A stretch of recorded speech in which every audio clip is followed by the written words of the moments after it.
जय श्री महाकाल। कई साधकों का मैसेज आया है कि मंत्र नया कैसे मिलता है, नया कैसे लिखते हो जो सफल हो जाते हैं, और मंत्र नया कैसे लिखते हो जो जपते हैं। इन सब विषयों में अपने अपने उत्तर चाहते हैं, अपने अपने मन में जो संशय है वो चाहते हैं।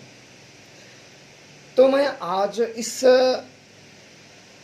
वीडियो के माध्यम से आप लोगों को मैं वह गुप्त रहस्य बताऊंगा जिसको बता पाना सबके लिए संभव नहीं होता है, या कई बताते हैं तो मनगढ़ंत बता देते हैं।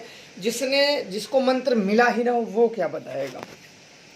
सर्वप्रथम आप लोगों को ध्यान रखो कि मंत्र खुद नहीं लिखे जाते हैं, यह भ्रम छोड़ दो।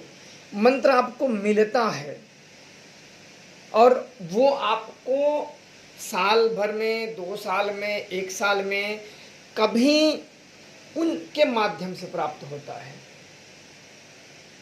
जब वो चाहती हैं तभी वो मिलता है। खैर, मैं एक अनुभव पे ही, अपने अनुभव पे जो मुझे मंत्र मिले थे, मुझे 2-3 मंत्र अपने तांत्रिक जीवन में, साधना अनुभव में 2-3 ही मंत्र मिले हैं। बाकी सारे मंत्र मेरे गुरु के दिए हुए मंत्र हैं, और भी कई संतों के, घोरियों के मंत्र हैं। क्योंकि बराबर आना जाना रहते हैं तो ज्ञान क्या बढ़ता जाता है। तो अपने जो अनुभव बताता हूँ मैं कि एक बार की बात है, और यह मंत्र स्वप्न में प्राप्त होते हैं। अब अनुभव की तरफ चलते हैं ताकि आप लोगों के जो उत्तर हैं वो मिल जाएं। प्रश्न जो हैं आपके, वो उत्तर आप लोगों को मिल जाएं, और आप जो भ्रमित ज्ञान करने वाले लोग हैं, जो भ्रम फैला रहे हैं, उनसे आप लोगों को निजात मिल जाए। और याद रखना, जो लिखा हो वही बता सकता है, इसके अलावा कोई बता नहीं सकता। लोग अपने अपने तर्क जरूर दे सकते हैं, अपने अपने मन का एक वहम, अपने अपने मन में हर व्यक्ति अपने अपने प्रश्नों को बना लेता है, उत्तरों को बना लेता है और पेश कर देता है। उसे खुद लगता है कि यही सही है। ये मंत्र कैसे प्राप्त होता है? सर्वप्रथम किसी की जब लंबी भक्ति करो, करते रहो, तो मैं जब ऐसे, मेरा नियम था कि पूजा करना, मंत्र जप करना, दिन में भी वही चलता था। पर ये किसी से कोई बताता नहीं है, ये करने वाले अधिकतर गुप्त ही रहते हैं। और सामने वाला कोई बोले कि ऐसा है तो हाँ, उसके बाद तो हाँ हाँ कर दो, पर अपनी चीज़ें किसी को मत बताओ। वो शक्तियाँ, जो गुप्त शक्तियाँ, दृश्य शक्तियाँ होती हैं, वो गुप्त होती हैं। उनका राज किसी के समक्ष नहीं खोला जाता। कोई भी हो, जो गुप्त हैं वो गुप्त ही हैं। अब क्या होता है कि जब मैं सो गया तो सोने के बाद मैं स्वप्न देखा कि मैं एक बहुत बड़ी पहाड़ी पे जा पहुंचा हूँ, बहुत बड़ी पहाड़ी पे, और उस पहाड़ी में बिल्कुल इतने वृक्ष जमे हैं कि पहाड़ी तो दिख रही है पर उसके कभी पत्थर नहीं दिख रहे हैं, और उसमें 2-3 जैसे घास की गुफा हैं वो दिख रहे हैं, और उसमें सिद्ध साधु संत तपस्या कर रहे हैं उस पहाड़ी में। तो मुझे भी उस समय, मुझे क्लियर तो याद नहीं है, पर मैं किसी समस्या में था उस समय पे, किसी बाधा से मैं ग्रसित था। मतलब कोई ऐसी शत्रुता या कुछ ऐसी, कोई कहीं फंस गया था। तो उन बाधा, उस सपने में, मतलब रियल में नहीं, स्वप्न में मैं ऐसी बाधाओं से फंसा था। स्वप्न में वो जब देखा तो मैं खुद उन बाधाओं में अपने आप को फंसा पाया। तब मुझे मन में आया कि मैं अब देवताओं के गुहार लगाऊं, उनसे मैं इन बाधाओं से मुक्त हो जाऊं, और मुझे अब बिल्कुल गुप्त ऐसे स्थान चाहिए जिसमें मुझे कोई डिस्टर्ब ना कर सके और मैं निर्विघ्न साधना कर सकूं। इस सपने की बात है। अब मैं उस पहाड़ पे चला गया तो चारों तरफ वो पहाड़ ही काफी बहुत बड़ा था और ऊंचा था। वो बाकी भी पहाड़ ही थे लेकिन वो नीचे थे, पर वही पहाड़ी पिंड जैसा बहुत बड़ा था। तो वहां गया तो देखा कि वो जंगल की जो झाड़ियां होती हैं, जो बैर मकोचे, बड़े बड़े वृक्ष होते हैं, उसमें से मतलब गोला जैसा बना हुआ था। 2 उसमें दरवाजे दिखे मेरे को, बिल्कुल जैसे गुफाओं जैसे। नीचे पहाड़ पत्थर सब दिख रहे थे, साइड से थोड़ा ही दूर दिख रहा था, अंदर अंधेरा। बाकी बाहर से जैसे दूर से देखने पे बिल्कुल वो पहाड़ उस झाड़ियों से मतलब लबालब बिल्कुल वो कसा हुआ था कि ऊपर से अगर कोई आदमी भी गिर जाए तो ऊपर ही टंगा रहे, नीचे न जा पाए। अब मैं सोचा इसी में घुस के तपस्या करूं, साधना अपने मंत्रों का जो है वो जप करूं। तो उस समय पे एक साधु मेरे को वहीं बाहर ही पता नहीं कहाँ से वो प्रकट हो गया। सपने में जानते हो ना कि अचानक पता नहीं कहाँ कहाँ से लोग आ जाते हैं। अब वो मेरे को मिल गया, बड़ा बुढ़ा सा था बिल्कुल, उसके आधे पके बाल थे, पूरा पके हुए नहीं थे, आधे ही पके हुए थे, और उस पर एक ही वस्त्र था, वो धोती जैसा था, उसने ओढ़ रखा था व्हाइट कलर का, और एक लकड़ी हाथ में ले रखा था, कोई बांस की, जंगली बांस की टेढ़ी मेढ़ी लकड़ी थी उसके हाथ में। तो उसने मुझे कहा कि अंदर आप जाओगे तो शेर, बाघ, जंगली जानवर रहते हैं जो इंसानों का शिकार कर लेते हैं, मार डालते हैं। उस साधु ने मुझे बाहर ही घुसने से पहले ही कहा। तो एक बार तो ऐसे सुनो तो मैं भी डर गया कि अरे अंदर पता नहीं घुसो तभी खा जाए। तब तक मेरे मन में यह विचार आया कि नहीं, विश्वास अगर है, जितने भी अगर साधु संत हैं तो ये उस अपने जो पूज्य शक्ति पे है। मेरे अंदर जो विचार उस समय उत्पन्न हुए वो मैं बता रहा हूँ कि मुझे ये सपने इसलिए याद है कि वो मंत्र जब मुझे मिला तो उसकी सारी कहानियाँ मेरे मन में घूमने लगी। पर कई लोगों ने इस प्रकार से पूछे कि ये कैसे होता है, कई लोग अलग अलग तर्क देते हैं, तो मुझे आप लोगों को बताना जरूरी लगा कि आप लोगों को बता देता हूँ, अन्यथा ये गुप्त ही रहता। तो मेरे अंदर हुआ कि सामने जो अंदर गए हैं और इन लोगों ने अगर वहाँ गए, अगर शेर बाघ है, हो सकता है मायावी शेर हो लोग, उसके डर से वजह से वहाँ जाए ना। मैं चलूँगा, देखते खा जाए, उस वो शक्ति जाने, वो जाने जैसी हो, मैं तो अंदर ही जाके तपस्या करूँगा, अंदर ही गुफा में ही जाके तपस्या करूँगा, शेर खाए या कुछ भी खाए देखा जाएगा। अब मैं अंदर जब घुसा उस गुफा में तो मैं अपने आप को साक्षात्कार वहाँ में बैठा हुआ देखा। अंदर थोड़ा सा घुसा, अंदर जब मैं घुसा तो लगभग 12-13 फुट वो ऊपर वो सारे जंगली पेड़ लगे थे, नीचे बिल्कुल साफ था, कहीं भी आप बैठ के जब कर सकते हो। एक एक दूर दूर पे पेड़ थे, पेड़ के सारे वो सारे घास ऊपर टंगे हुए थे। वहां मैंने खुद ही अपने आप को, खुद मैं स्वप्न में मैं खुद ही अपने आप को स्वयं ही मंत्र जपते हुए देख रहा हूँ। और वो मंत्र मैं सुना, क्योंकि मैं जो सामने एक पत्थर पे बैठ के जप रहा था, आंख बंद की थी, मैं काले वस्त्र पहना हुआ था, आंख में बंद थी, आंख बंद करके वो मंत्र तेज स्वर में मैं जप रहा था, और वह स्वर मैं सुन रहा था उस मंत्रों का। और वो मंत्र मुझे सुनने में एक ही बार में मुझे ऐसा लगा कि ये मंत्र जैसे मैं इस मंत्र को जानता हूँ। और उस मंत्र को मैंने सुना, 4-6 बार सुना, फिर मैंने वहाँ से बाहर निकल गया, बाहर में निकला और फिर मेरा सपना टूट गया। सपना टूट गया तो मैं उठ के, मैं खाट पर से उठ के बैठ गया तो मैं मंत्र दोहराने लगा। जो मंत्र मैं वहाँ मैं अपने आप को जपा हुआ सुना, मैं यहाँ बैठ के मंत्र दोहराने लगा।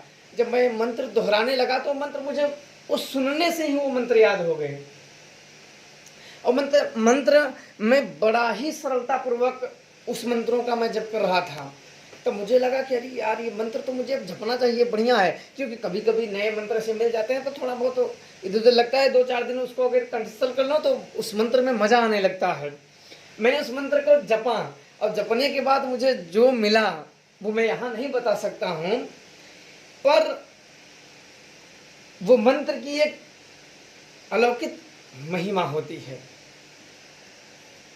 मंत्र ऐसे मिलते हैं, ना कि मंत्र लिखे जाते हैं। उसको आप चाहे लिख के, मैंने 2-3 मंत्र मुझे मिले, और मैंने जो मंत्र मिले मैं जपने के बाद, उसको परखने के बाद मैंने लोक कल्याण के लिए ही लोगों को मंत्र दिया, कुछ अपने शिष्यों को दे दिया, क्योंकि मैं जानता हूँ कि मेरे साथ रह गया तो जीवन का देखो कोई भी वो नहीं है कि किसको कब मृत्यु आ जाए, कब कहाँ कोई कैसे चला जाए।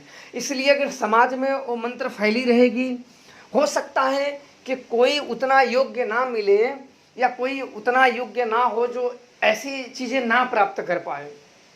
ऐसी चीज़ें ना प्राप्त कर पाए, पर समाज में अगर वो फैली रहेंगी तो कोई ना कोई अगर 100 लोग करते हैं, हम यह सोच के मंत्रों को दे देते हैं कि 100 लोग करते हैं तो कम से कम अगर सही वाले 25 भी लोग अगर सच्चे मन से उसको करते हैं, 75 लोग जो दुर्गुणी मन से करेंगे नहीं मिलेगा, पर जो सही मन से समर्पण से करेंगे तो 25 भी लोगों को अगर मिल गई ना, तब भी मंत्र देना सुलभ हो गया।